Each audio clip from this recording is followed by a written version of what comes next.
আসসালামু আলাইকুম, সামিয়া কিচেন থেকে স্বাগত জানাই। আজ আমি এখানে শসা দিয়ে চপ বানিয়ে দেখাবো। দেখুন চপগুলো কত সুন্দর হয়েছে। এখানে আমি শসা নিয়েছি 3টে। শসাগুলো আমি ধুয়ে বিনিয়ে এইভাবে আমি কেটে নিয়েছি। আর এখানে সামান্য লবণ ছিটিয়ে দিয়েছি, দিয়ে আমি এটিকে মেখে নেব। আমি লম্বা লম্বা করে কেটেছি শসাটা। আর এখানে আমি পরিমাণ মতো বেসন দিয়েছি। আর এখানে আমি ছোট চামচে 3 চামচ কর্নফ্লাওয়ার দিয়েছি। কর্নফ্লাওয়ারটা দিলে চপগুলো মুচমুচে হয় খেতে। লবণ, হলুদ গুঁড়ো, লঙ্কা গুঁড়ো আর জিরে ধনিয়া গুঁড়ো একসঙ্গে আমার গুঁড়ো করা ছিল, সেটা দিয়ে দিয়েছি। এবার আমি অল্প অল্প করে পানি দিয়ে আমি এটাকে গুলে নেব।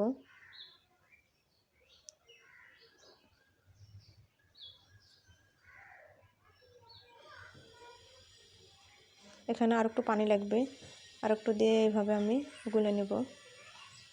আর এখানে আমি বেকিং পাউডার দিয়ে দিয়েছি একটু, দিয়ে এইভাবে গুলে নেব।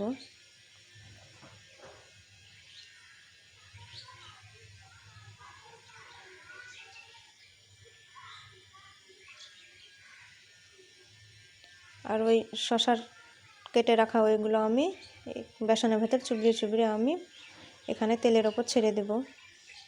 আগেই আমি তেলটাকে গরম করতে দিয়ে দিয়েছিলাম।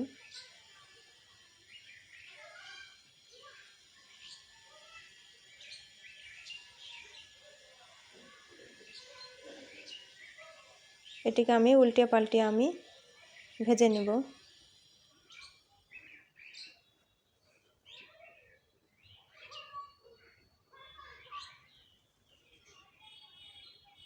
বাসায় শসা থাকলে এভাবে আপনারা চপ বানিয়ে খাবেন, খেতে খুব সুন্দর। দেখুন কত সুন্দর ফুলে উঠেছে চপগুলো। আমার ভাজা হয়ে গেছে, এবার তুলে নেব।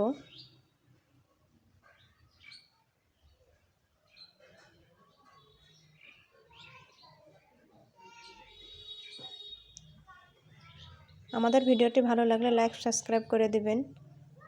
যারা সাবস্ক্রাইব করেছেন তাদেরকে অসংখ্য ধন্যবাদ। আর যারা সাবস্ক্রাইব করেননি এক্ষুনি সাবস্ক্রাইব করে দিবেন।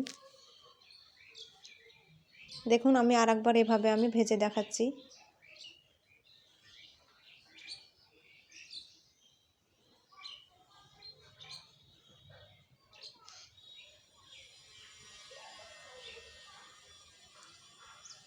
আমার ভাজা হয়ে গেছে, এবার তুলে নেব।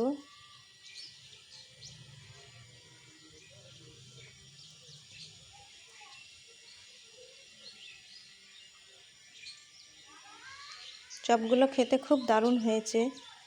আপনারা একবার না হলে বাসায় চেষ্টা করবেন। দেখুন কত সুন্দর। সবাই ভালো থাকবেন, সুস্থ থাকবেন। আল্লাহ হাফেজ।